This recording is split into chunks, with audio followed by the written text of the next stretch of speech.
والسلام على سيد الأنبياء والمرسلين أما بعد فأعوذ بالله من الشيطان الرجيم بسم الله الرحمن الرحيم تلك آيات الله نتلوها عليك بالحق وما الله يريد ظلما للعالمين ولله ما في السماوات وما في الأرض وإلى الله ترجع الأمور صدق اللہ العظیم۔ احباب وقار، آج ہمیں سورہ آل عمران کی آیت نمبر 108 اور آیت نمبر 109 پڑھنے کی سعادت حاصل ہو رہی ہے۔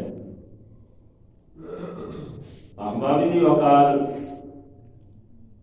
اس آیت بینہ میں اللہ جل شانہ نے ارشاد فرمایا تلک آیات اللہ، یہ اللہ کی آیتیں ہیں، نتلوہا علیک بالحق، ہم آپ پر حق کے ساتھ انہیں تلاوت فرماتے ہیں۔ مطلب یہ کہ جو پیچھے بیان ہوئی کچھ چیزیں کہ قیامت والے دن کچھ لوگوں کے چہرے سیاہ ہوں گے اور کچھ لوگوں کے چہرے سفید ہوں گے، اور جن کے چہرے سیاہ ہوں گے ان کے لیے بیان کیا کہ وہ دردناک قسم کے عذاب میں ہوں گے۔ انہیں کہا جائے گا کہ اب عذاب کا مزہ چکھو جو تم کفر کیا کرتے تھے۔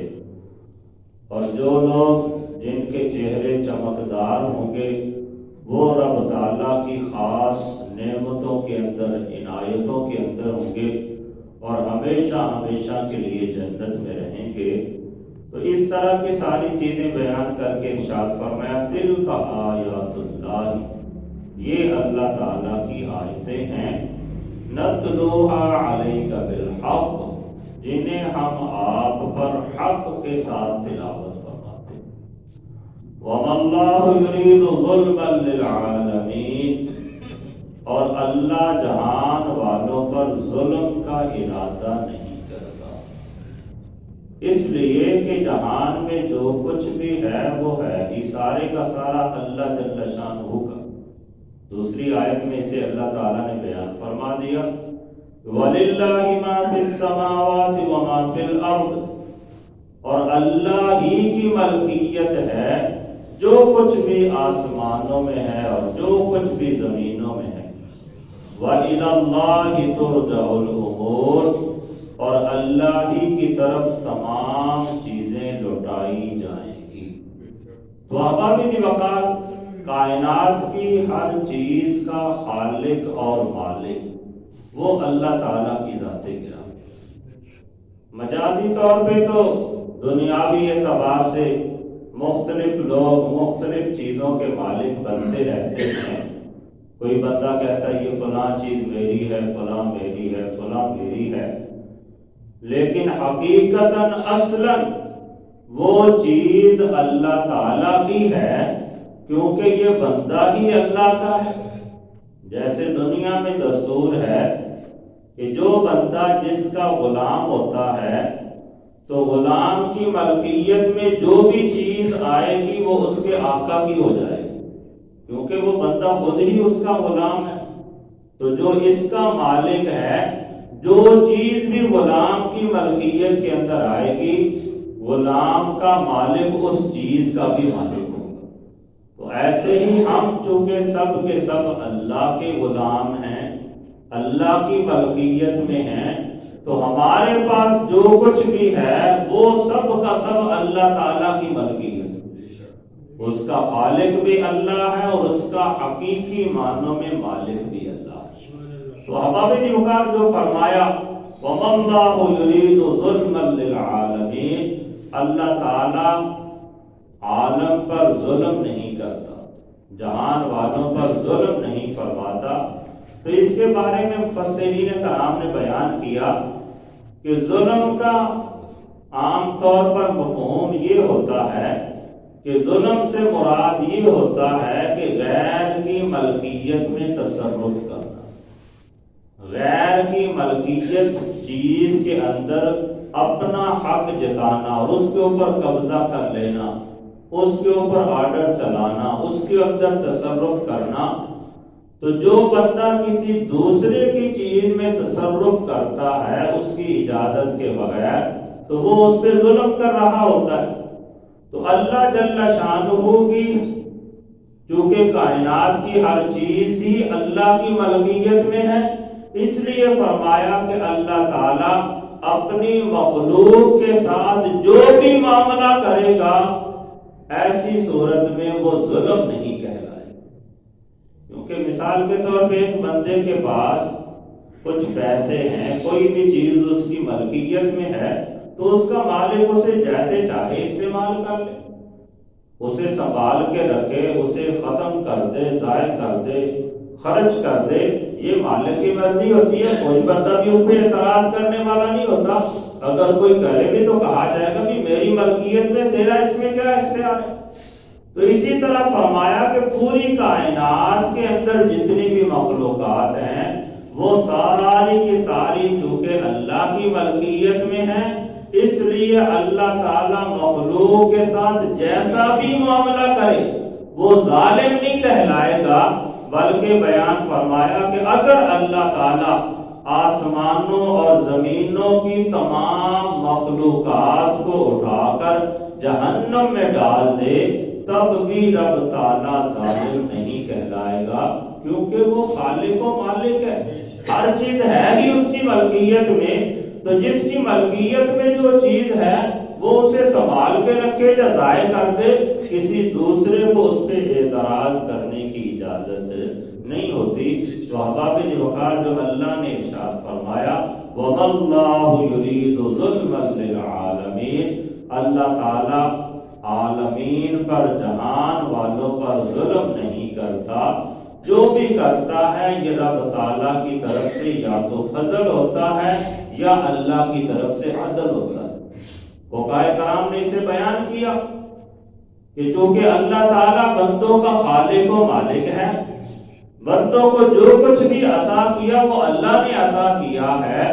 تو ایسی صورت میں فرمایا اگر اللہ تعالیٰ کسی بندے کی نیکیوں پر اسے اجر عطا فرماتا ہے تو یہ اللہ کی طرف سے فضل ہوتا ہے۔ اور فقہاء نے اسے بیان کیا ہے، مفسرین کرام نے، بلکہ حضرت سیدنا ابو ہریرہ رضی اللہ تعالیٰ عنہ سے مروی ایک حدیث مبارکہ اس کی تفسیر کے اندر بیان کی جاتی ہے کہ آقا کریم صلی اللہ علیہ وسلم نے ارشاد فرمایا تم میں سے کسی بھی شخص کو اس کا عمل نجات نہیں دے گا۔ عمل کا اگر جو حکم دیا گیا لیکن عمل جو ہوتا ہے یہ فی نفسی ہی بندے کو خود نجات نہیں دے گا۔ ہاں اگر بندہ اچھے اعمال کرے اور ساتھ رب تعالیٰ اپنا فضل شامل حال فرما دے تو پھر بندے کا بیڑا پار ہو جاتا ہے۔ اور اگر کوئی بندہ کہے کہ میں صرف اپنے اعمال کی بنیاد پہ کامیاب ہو جاؤں گا تو ایسا ممکن ہی نہیں ہے، بلکہ فقہاء نے بیان فرمایا کہ اللہ کی مرضی ہے، وہ کسی نے نیکی کی ہے اس پر اجر عطا فرمائے یا نہ فرمائے۔ اگر اللہ کسی کو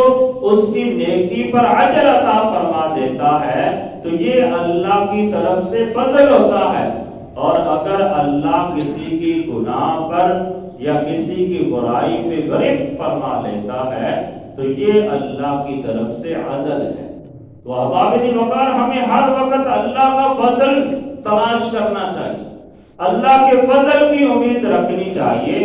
اللہ کے فضل کی امید رکھتے ہوئے ساتھ ساتھ بندہ نمازیں پڑھے، روزے رکھے، حج ادا کرے، زکوٰۃ ادا کرے، نیک اعمال کرتا چلا جائے۔ جب اس کے اعمال بھی اچھے ہوں گے، رب تعالیٰ کا فضل شامل حال ہو جائے گا تو بندے کی دنیا بھی کامیاب ہو جائے گی اور آخرت بھی کامیاب۔ اور کوئی بندہ جتنا بھی نیکوکار ہو